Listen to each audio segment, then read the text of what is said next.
Kischur Zelretch Schweinorg. Kischur Zelretch Schweinorg, Kischur Zelretch Shibanogu, originally romanized as Kischur Zelretch Schweinorg, is one of the founders of the Clock Tower and the magician of the Second Magic. He holds the title of Wizard Marshal in the Mages Association. He is known for defeating the Crimson Moon in battle. Within Tsukihime worlds, he was turned into a dead apostle after his battle with the Crimson Moon and became recognized as the third of the 27 dead apostle ancestors. Within Fate worlds, he did not become a dead apostle, but found immortality through other means. Background: Zelretch was a magus of the Age of Gods who studied under King Solomon sometime before Solomon's death in 900 BC. After Solomon died, Zelretch witnessed the end of the Age of Gods with his own eyes and disappeared from the center stage. He became the discoverer of the second magic and earned numerous nicknames, including Zelretch the Wizard Marshal, Mato Gensui Zerureki, Zelretch of the Jewels, Hoziki no Zerureki, Old Man of the Jewels, Hoziki Okina, Kaleidoscope, Mangekyo, Kaleidoscopu, and Solo, the one and only. After the final decline of the Age of Gods at the start of the AD era, the remaining Age of Gods Magi formed the Mages Association in 0 AD. Joining with fellow disciple of Solomon Brishasin, they formed the basis of what would later become the Clock Tower branch. In 300 AD, he defeated Brunestad of the Crimson Moon, the king of vampires, simply because of his dislike for Brunestad. He rallied the mages of the world and led them into battle. The mages were too preoccupied with their own single-player antics to be able to function as an army, so Zelretch took them by the neck and unified them, becoming feared as the Wizard Marshal in the process. When the Crimson Moon attempted to drop a mirror image of the moon on the earth, Zelretch used the second magic and jeweled sword Zelretch to create a virtually limitless ether cannon to fight back. While he emerged victorious, or it could possibly be said it ended in a draw, he paid a heavy price. He became extremely weakened because of the battle, aging him severely and causing his powers to diminish. In 500 AD, he was one of the founding members of the Clock Tower along with Brishasin. The Department of Mineralogy, Kischur, is named after him. Zelretch made a promise to Yamina, which is why he occasionally helps the association. Over the generations, it became tradition for historied magus families to teach their children of Zelretch. For less historied families, his name was known through the telling that, in the Clock Tower, the great magician who led the world of magecraft into battle long ago is still alive. He began to visit the Clock Tower at times on a whim, taking students for tutelage as aspiring magicians and students for magecraft tutelage. For those accepted as a pupil of a magician, most of them end up as Rex. The lords of each department came to fear his arrival, noting that those without any potential did not return from the tutelage, while the most promising candidates with potential were unable to continue as magi. For those accepted as a pupil of a magus, they returned from the experience without any issues. Tsukihime worlds. In Tsukihime worlds, after repelling the Crimson Moon, Zelretch was attacked by the third of the 27 dead apostle ancestors.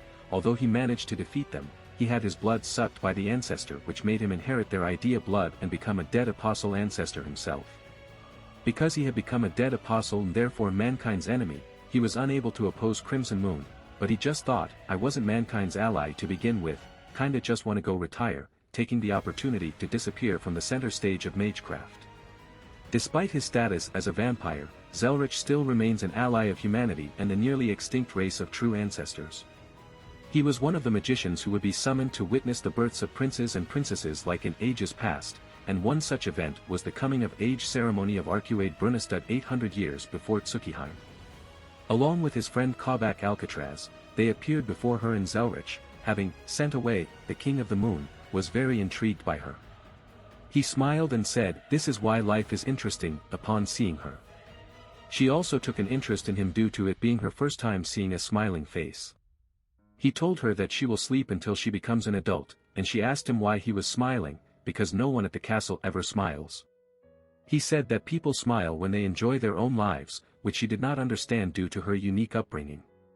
When asked what is enjoyable and when she will understand, he replied that it was a 50-50 shot that she would come to that realization, and that due to her long life, she would have many opportunities.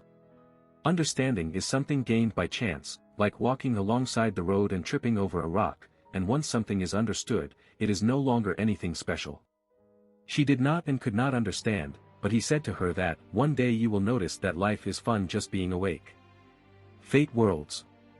In Fate Worlds, Zelretch did not become a vampire during his battle with Brunistad the Crimson Moon. He found immortality through other means. Nagato Tosaka is considered to be one of the rare talented pupils that returned without a scratch, but the nature of their relationship was strange. Zelretch met him while both of them were on a journey, and he decided to teach Nagato something as payment for picking up the hotel bill. He couldn't even be called pupil of a magus because, from Zelretch's perspective, Nagato was only a follower whom he looked out for every now and then. Their level of relationship was distant, something like that of a supervising teacher who is observing the students doing experiments from afar.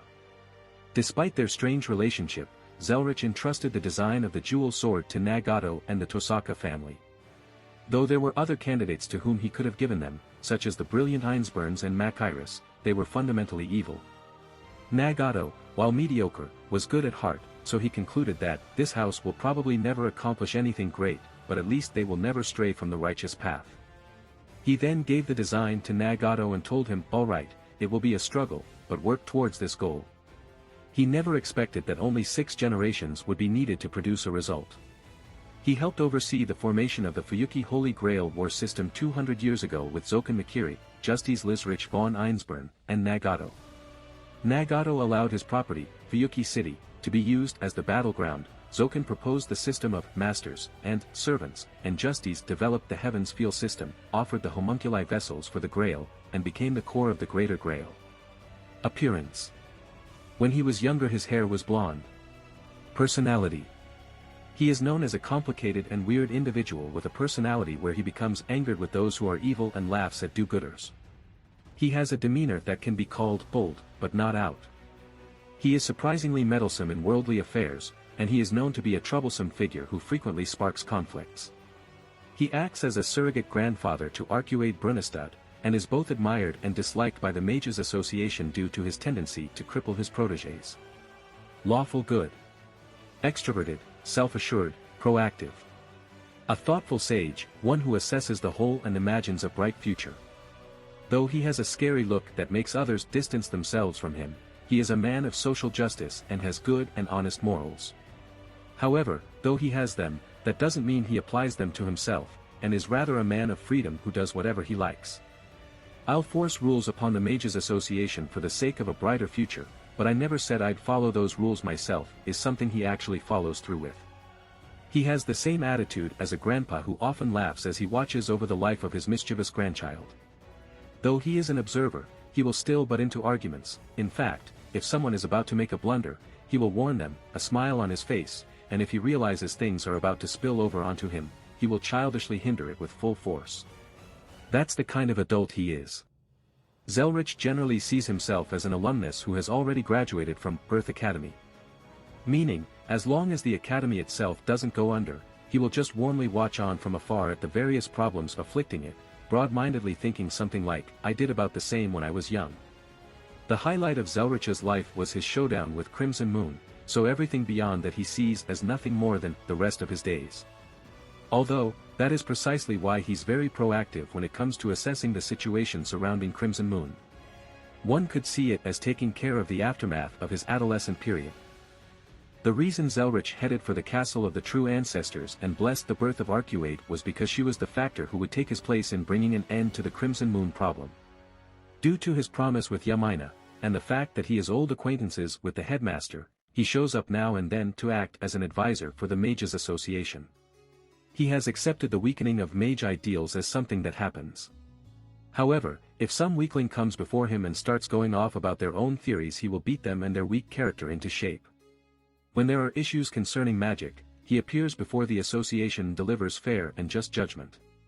As one of the most prominent mages in the human world, Zelretch is highly regarded among the true ancestors, and is friendly with them since he has been alive since before the Common Era. He often provides them counsel on what humans are doing, such as when they ask what that new Christianity thing is. After becoming one of the 27 ancestors, he came to understand Crimson Moon's views, and began hating him even further. On the other hand, after comprehending the system behind the 27 ancestors, he became aware of the other ancestors' way of being, and so stopped hating vampires themselves. After all, some of the ancestors were far more pure in their scholarship compared to the Mages Association's advocates of pre-established privileges. He will not interfere with dead apostles as long as they do not cause particularly large-scale problems. He has seen through the mechanisms behind the 27 ancestors, but has deliberately chosen to quietly observe them. He is tea-drinking companions with the 3 idiots, Kabak Alcatraz, Agape, and Lovematros. Rumor has it that when he deals with Agape, he becomes like a simple grandpa doting on his grandchild. He does not concern himself with the Holy Church at all. Abilities. Zelretch has complete mastery of the second magic, which allowed him to defeat Crimson Moon in one-on-one combat due to Crimson Moon having no knowledge of magic, and allowed him to stop the moon fall, during which Crimson Moon dropped a mirror image of the moon towards Earth, with pure force. The encounter caused a heavy toll to be taken on his body, known for his strong and tough physique, which aged him considerably and diminished his powers to the point where he can no longer use that level of magic extensively. He mainly uses what is left of his abilities to travel between parallel worlds. Along with being a magic user, he is also at the pinnacle of magi, earning his title as a wizard marshal. Jewel Magecraft. Zelretch is the father of Jewel Magecraft, the technique of storing magical energy in minerals, stabilizing them and using it for various applications in life and for supporting civilization. He taught this magecraft to the Tosaka family. Dead Apostle Ancestor. Within Tsukihime worlds, Zelretch is a rank 9 ancestor dead apostle due to having been bitten by Crimson Moon during their battle, possessing one of the idea blood, granting him a yet undisclosed principle. He has gained immortality through becoming a dead apostle. Second magic. Nico Arc is suggested by Aoko Aozaki to have been brought from another world by Zelretch in Melty Blood Act Cadenza. Observation. Apart from his mystic codes, Zelretch is capable of using his second magic in other ways. The full abilities of his magic are yet to be revealed, but it does give him the ability to observe and travel through different worlds and even timelines. He is capable of observing the different worlds he sees, being able to see their eventual outcomes. Due to his magic, the mere fact of Zelretch observing a single possibility among many will instantly make that possibility the only real one. This causes him to choose the worlds he observes with great consideration, only intervening when absolutely necessary. Traveling to parallel worlds. To travel between parallel worlds, Zelretch transfers himself to jewels in a different temporal axis. If he wanted to travel from World A to World B, he would gather up enough gems in World B until there were enough to take his shape, and then transfer his soul into them, turning the jewel golem into Zelretch. At the same time, Zelretch's body back in World A will turn back into a pile of jewels. As long as he has enough materials he can travel to any world he wishes, but since he only has one soul, he can only be active in one world at a time. He used to travel with his physical body, but after various circumstances he has found that this method is easier. In addition, as a small amount of time lag occurs when he travels, he is also capable of a tiny bit of time travel as well. Mystic Codes. Zelretch has a number of mystic codes that utilize the second magic. Jeweled Sword Zelretch. Zelretch's main weapon is the mystic code, the jewel sword Kischur Zelretch Schweinorg, Hoziki Ken Kishua Zerureki Shibenogu, more commonly referred to as Jeweled Sword Zelretch, Hoziki Ken Zerureki, the Jewel Sword, Hoziki Ken, and Zelretch. It is a ritual dagger with a jeweled blade, an alien technology embodying general knowledge from a far future, beyond the reach of modern man. Shiro cannot tell the magical theory that constructed it even with all of Archer's knowledge. Zelretch carries the original, and he has left blueprints of the sword with the Tosaka family as a sort of long-term homework that he expects will take many generations. Like normal mystic codes, it is only able to be used by him and those of his lineage. It is the tool with which he pushed back the mirror image of the moon by utilizing it to create a virtually limitless ether cannon unleashed through a magic square, a special magic circle. The sword is capable of the multidimensional refraction phenomenon, allowing the user to draw in potentially infinite magical energy. The kaleidoscope-like jewel blade creates a small opening to the same area in another parallel world, though any further interference is impossible, and it draws in all of the magical energy from that space. Magical energy channeled into the blade can be fired off in a blinding stream of light. Also, as a jewel, the sword can also be detonated as a one-shot explosive. The sword is created during Heaven's Field by using the blueprints, Amiya Shiro's projection, and Ilyasville von Einsburn's inherited memories from Justice of Zelretch's original sword. The sword is inferior to the original, and using it causes Rin's muscles to be damaged. Due to this, Tosaka Rin is better able to grasp the blueprint and theory, generations ahead of when Zelretch expected, though it will take decades and numerous resources to reproduce it. Kaleidostic. The Kaleidostic is a sentient wand that hates its creator. The Kaleidostic, Ruby, is capable of forming a contract with its wielder, allowing it to use an ability known as Prism Trance to download and transfer knowledge from an alternate version of its user into its current wielder. Treasure Chest. Zelretch's treasure chest, granted to the Tosaka house, is a magical chest that has a spatial distortion inside of it made by applying the second magic. The dimensions fluctuate and bend according to the contents, allowing most items to fit into it, and 1 hour inside is equivalent to 1 day outside. She keeps the Kaleidostic and the Jewel Sword's blueprints in it. Also, while trapped in the chest, Shiro and Rin manage to call 3 years into a parallel world's future using a cell phone, having a confused discussion with that future's Livia Gelida and Rin. Cell phone. Mr. Cellphone, Kitai-san, is a mystic code through which Kabak Alcatraz interacts with the outside world. Other creations. Observation room. Zelretch performs the observation of parallel worlds inside a spherical room, said to be a completed world. It is jet black in appearance, dotted with points of light resembling stars. As he dictates the characteristics of an observed world, these points of light rapidly rotate with the turning of the pages of the book he utilizes. This room is hard to enter, Zelretch possessing a count of those with the ability, such as Kabak Alcatraz. Within the center of the room floats a wooden chair upon which he sits, said to imbue the space around it with a conspicuous gravity simply through existing. The chair's appearance is described as extravagant, with its wood possessing a refined hue, but not repulsively ornamental like that owned by the elite. The very significance of the chair in the space is such that an unrefined person would be consumed by the weight of the chair's existence and hidden from surrounding view. From the chair, he utilizes a hovering book that, while the size and thickness of a standard encyclopedia, flips through tens of thousands of pages in an instant at his beckoning. It inscribes and erases pages in real time, filled with information on different worlds and the specifications, down to the very individual characteristics of a person.